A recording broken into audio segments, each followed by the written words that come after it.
అందరికీ నమస్కారం.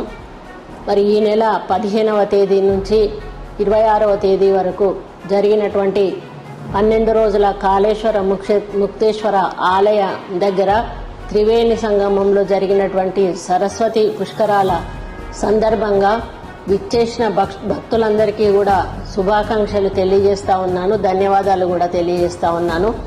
మరి ఈ పుష్కరాలు చాలా సాఫీగా ప్రశాంతంగా ఎంతో విజయవంతంగా జరగడం మాకు ఆనందాన్ని ఇస్తూ ఉంది.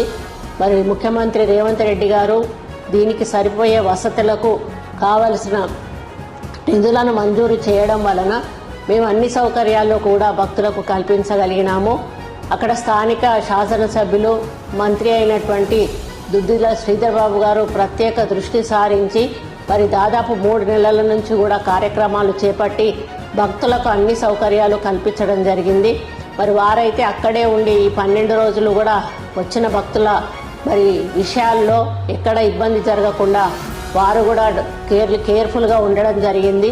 అంతేకాకుండా మా ఎండోమెంట్ డిపార్ట్మెంట్ వాళ్ళందరూ కూడా ఈ 12 రోజులు అక్కడే ఉండి భక్తులను చూసుకోవడం జరిగింది.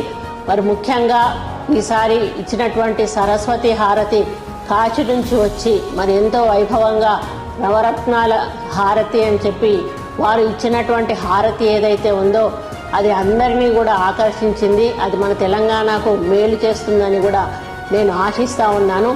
మరి కేవలం దేవాదాయ శాఖనే కాకుండా అన్ని శాఖలు కూడా పంచాయతీరాజ్, R&B, మరి ఎలక్ట్రిసిటీ, RWS ఇలా అక్కడ అవసరమైన శాఖలన్నీ కూడా పనిచేసి వారి వారి బాధ్యతను మరి గుర్తెరిగి ఈరోజు అక్కడ అందరికీ సౌకర్యం కల్పించడం నిజంగా వాళ్ళని కూడా ఈ సందర్భంగా నేను అభినందిస్తూ ఉన్నాను.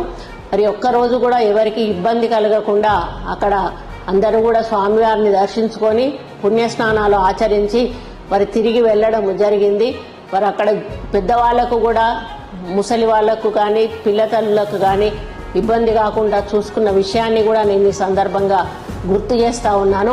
ఇంకా రాబోయే సమ్మక్క సారలమ్మ జాతర, గోదావరి పుష్కరాలు, కృష్ణా పుష్కరాలను కూడా ఇదే పద్ధతిలో అన్ని హంగులు ఆర్భాటాలతో భక్తులకు అన్ని సౌకర్యాలు అందించి ముందుకు నడుపుతామని తెలియజేసుకుంటూ ముఖ్యంగా ఇందులో భాగస్వాములైన ప్రతి ఒక్కరికి కూడా ముఖ్యంగా స్థానిక శాసనసభ్యులు శ్రీధర్ బాబు గారు, మంత్రి అయినటువంటి వారికి ప్రత్యేక ధన్యవాదాలు తెలియజేస్తూ మా ఎండోమెంట్ అధికారులను కూడా అభినందిస్తూ మరి ప్రతి ఒక్కరిని కూడా అభినందిస్తూ భక్తులకు మళ్ళీ ఒకసారి శుభాకాంక్షలు తెలియజేస్తూ మరి మీరందరూ కూడా హ్యాపీగా ఇళ్లకు వెళ్ళి సంతోషంగా మరి ఇల్లు చేరుకున్నారని ఆశిస్తూ మరి ఆ స్వామివారి దయ మన తెలంగాణ మీద తప్పకుండా ఉండాలి.